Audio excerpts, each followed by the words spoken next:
কিন্তু তারা বোঝে নাই এই মূসাই একদিন ফেরাউনের ধ্বংস করে দেবে।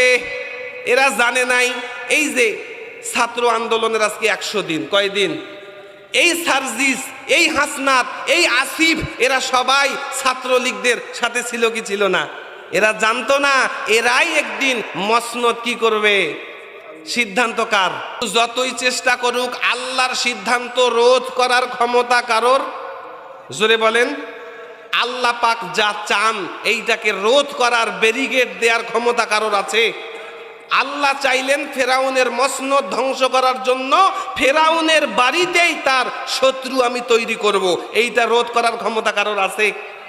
আল্লাহ তাআলা বলেন ওয়া মাকারু ওয়া মাকারাল্লাহ ওয়াল্লাহু খায়রুল মাকিরিন। তোমরাও ষড়যন্ত্র করো আর আল্লাহ কৌশল অবলম্বন করেন।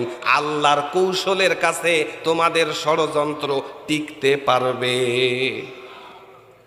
আল্লাহর সিদ্ধান্ত বাস্তবায়ন হতেই হবে।